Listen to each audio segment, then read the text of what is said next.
Bismillahirrahmanirrahim. Assalamu alaikum. Today we will discuss one of the email topic. Write an email to your friend telling him about advantages of online education. Before discussing this topic, students, I will discuss some points. मैं आपसे कुछ points discuss करूँगी. Basically आप के जितने भी paper में questions होते हैं उन सब का मार्क्स क्राइटेरिया होता है. किस तरीके से स्टूडेंट को मार्क्स अलॉट करने हैं. फेडरल बोर्ड की तरफ से कुछ क्राइटेरिया होता है जो कि हमें फॉलो करना होता है. अच्छा, अब यहाँ पर मैं आपको बताऊँ, ईमेल की पर्टिकुलरली अगर हम बात कर लें तो पैटर्न के 3 मार्क्स होते हैं और कंटेंट जो लिखा जाता है उसके 5 मार्क्स होते हैं. अच्छा, स्टूडेंट्स नॉर्मली क्या करते हैं, कुछ ऐसे स्टूडेंट्स होते हैं कि वो सिर्फ पैटर्न लिख लेते हैं और वो कंटेंट नहीं लिखते, या वो कंटेंट में जस्ट ग्रीटिंग्स के 2 सेंटेंसेस लिखते हैं और फिर वो पेज एम्प्टी छोड़ देते हैं और ये समझते हैं कि हमें वो 3 नंबर या 4 नंबर अलॉट हो जाएंगे. ऐसा नहीं होता. पिछले 2 साल से फेडरल बोर्ड का ये क्राइटेरिया है कि सेक्शन सी में ये जो क्वेश्चंस हैं, paragraph email application, letter writing, इसका ये क्राइटेरिया अब रखा गया है कि अगर स्टूडेंट ने कंटेंट नहीं लिखा तो फिर स्ट्रक्चर के मार्क्स नहीं दिए जाते. ठीक है, तो कंटेंट लाजमी लिखना है.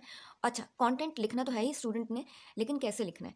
कंटेंट शुरू आपका ग्रीटिंग्स के सेंटेंसेस से होना चाहिए. ठीक है, और फिर उसके बाद बहुत ब्रीफ आपका कंटेंट होना चाहिए, बहुत शॉर्ट आपका कंटेंट नहीं होना चाहिए. ठीक है, आप खुद देखें 5 मार्क्स पर्टिकुलरली कंटेंट के हैं तो इसका मतलब है कि आपने मटेरियल ऐड करना है उसमें.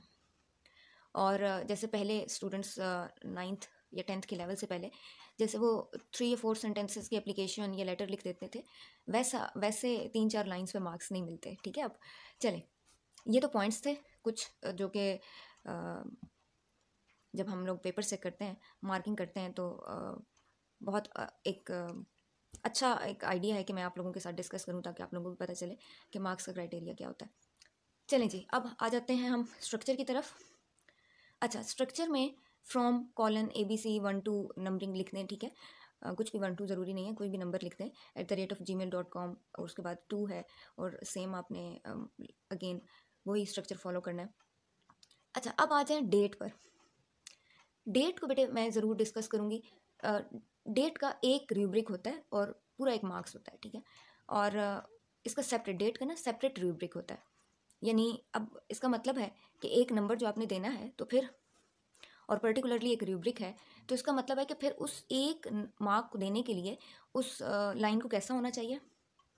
इसमें स्टूडेंट्स आपने मंथ के फुल स्पेलिंग लिखने होते हैं. ठीक है, मंथ की स्पेलिंग लिखें, कॉमा लगाएं, 2024 लिखें, फुल स्टॉप लगाएं. एक तो ये वे है जिस तरीके से यहाँ पर डेट लिखी हुई है 27 नवंबर, कॉमा 2024 फुल स्टॉप. और मंथ को पहले भी लिख सकते हैं, डेट को बाद में भी लिख सकते हैं, लेकिन ये ज़रूर अपने माइंड में रखना है कि मंथ की आपने फुल स्पेलिंग लिखनी है. ठीक है, और ईयर के बाद आपने फुल स्टॉप डालना है. अच्छा, then after skipping a line आपने सब्जेक्ट लिखना है.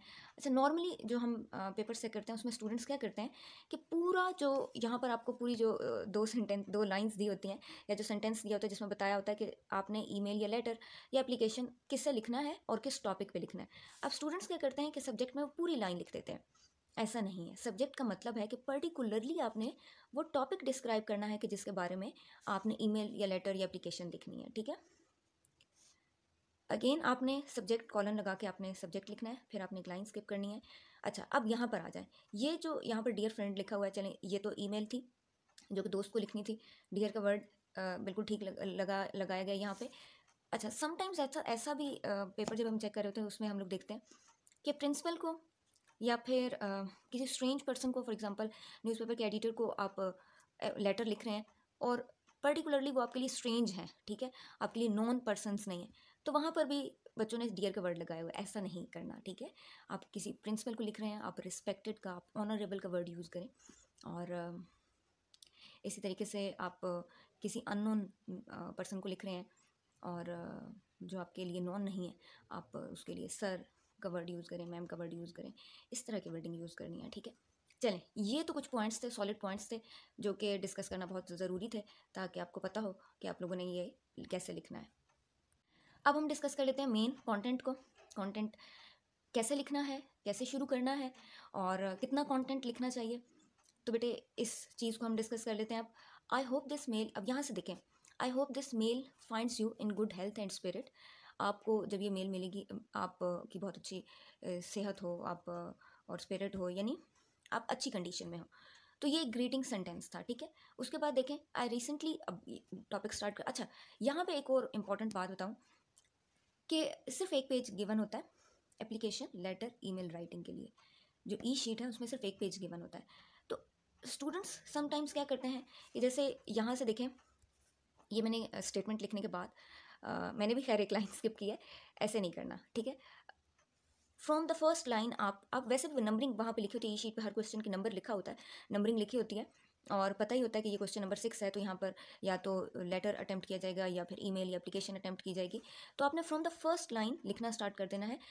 क्यों ऐसा करना है? ताकि आपके पास कंटेंट राइटिंग के आपको जो मटेरियल है आपने ऐड करना है ना, उस टॉपिक के बारे में आपने जो इन्फॉर्मेशन आपके पास आपने वो जो राइट डाउन करनी है, उसके लिए आपके पास ज़्यादा लाइन्स बच जाए, ठीक है। समटाइम्स स्टूडेंट्स क्या करते हैं कि थर्ड फोर्थ लाइन से स्ट्रक्चर स्टार्ट करते हैं, अच्छा फिर लाइन भी स्किप करनी है यहाँ पर, और फिर जी जब वो देखते हैं कि अब तो बहुत कम लाइन्स बच गई हैं, तो वो छोटा छोटा करके लिखते हैं, या फिर वो एरो डाल के लिखेंगे। ये जो चीज़ें हैं ना, ये इमेच्योर राइटिंग को शो करती हैं, ठीक है। इसका मतलब है कि स्टूडेंट 9th या 10th के लेवल पर आ गया है और उसकी राइटिंग में अभी तक मेच्योरिटी नहीं आई। आपको जब नज़र आ गया है कि एक ही पेज है इस क्वेश्चन के लिए, एक ही पेज गिवन है, तो आप उसको मैनेज करके शुरू से देखें कि किस तरीके से लिखना है, ताकि आपके पास ज़्यादा लाइंस बच जाएं, आप उसको अच्छे से उस क्वेश्चन को अच्छे से अटैम्प्ट कर सकें। अब हम इसको पढ़ लेते हैं। काफ़ी पॉइंट्स मैंने आपको बता दिए हैं और ये बहुत इंपॉर्टेंट पॉइंट्स हैं, इनको गौर से सुनना है, इनको आपने याद रखना है। चलें जी। I recently came across some interesting insights about online education, so I thought to share with you. अच्छा, अब यहाँ तक देखें, यहाँ तक क्या बात हुई कि ग्रीटिंग का सेंटेंस भी आ गया, ठीक है। आपने थोड़ा सा टॉपिक का हिंट भी दे दिया और आपने ये भी कह दिया कि अच्छा ये बात है, लेकिन मैं इस पर आपका पॉइंट ऑफ व्यू जानना चाहता हूँ, आपसे डिस्कस करना चाहता हूँ। ऐसा नहीं करना। ये सेंटेंस एक्सप्लेन करने का मतलब ये था कि ऐसा नहीं करना कि आपने ईमेल राइटिंग को पैराग्राफ राइटिंग समझना है। फ्रॉम द फर्स्ट लाइन आपने जो है वो उस टॉपिक को डिफाइन करना शुरू कर देना है, बस आपने उस पर्टिकुलर टॉपिक अबाउट लिखते जाना, ऐसा नहीं, ठीक है। आगे देखें, online education has grown significantly in recent years. I also observe some key advantages of online education. अच्छा, अब यहाँ पे क्या कहा गया कि पिछले कुछ सालों में ऑनलाइन एजुकेशन का काफ़ी ट्रेंड है। मैं सारा इसलिए पढ़ती हूँ कंटेंट और उसको एक्सप्लेन इसलिए करती हूँ ताकि अगर आप सुन रहे हैं तो मैं हमेशा एक बात कहती हूँ कि listening is the best way to learn different things. आप सुने, आपके माइंड में कुछ पॉइंट्स रह जाएंगे। अगर आपने याद करने का तो हम कभी भी नहीं कहते कि आप उसको याद करें, ठीक है, लेकिन आप 2-3 टाइम्स मटेरियल को पढ़ें या फिर आप सुने ताकि आपको अच्छे से याद रहे। अच्छा, it makes learning accessible to everyone and everywhere. It bridges gap for students in remote areas where students are unable to attend traditional institutions. अब यहाँ तक सारे बेनिफिट्स डिस्कस किए गए हैं कि ऑनलाइन एजुकेशन के क्या बेनिफिट्स हैं। वो स्टूडेंट्स दूर दराज के एरियाज़ में रहते हैं उनके लिए, और वो स्कूल्स में या कॉलेजेस में या यूनिवर्सिटीज़ में नहीं जा सकते, तो वो ऑनलाइन एजुकेशन के ज़रिए अपनी डिग्रीज़ को कंप्लीट कर सकते हैं।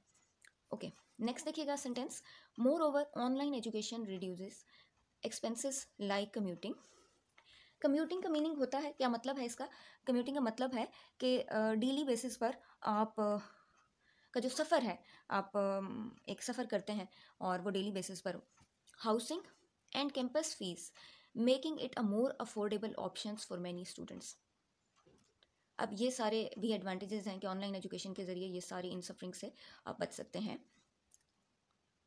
Making it a more affordable options for many students, undoubtedly, इसमें कोई शक नहीं, physical education benefits like face to face. अच्छा, अब यहाँ तक ऑनलाइन एजुकेशन के बेनिफिट्स को बताने के बाद हमने फिजिकल एजुकेशन के भी 1-2 पॉइंट्स को डिस्कस किया है, ठीक है। Physical education benefits like face to face interaction, hands on learning. अब हैंड्स ऑन लर्निंग यहाँ पर एक फ्रेज़ यूज़ हुआ है, ठीक है। फ्रेज़ इंशाल्लाह इसको हम फिर किसी वीडियो में डिस्कस करेंगे कि फ्रेज़ क्या है, लेकिन इसका मीनिंग देख लें। हैंड ऑन लर्निंग का मतलब क्या है, इसका मीनिंग क्या है? Is a teaching method that involve students actively engaging with a subject through direct experience और प्रैक्टिकल एप्लीकेशन।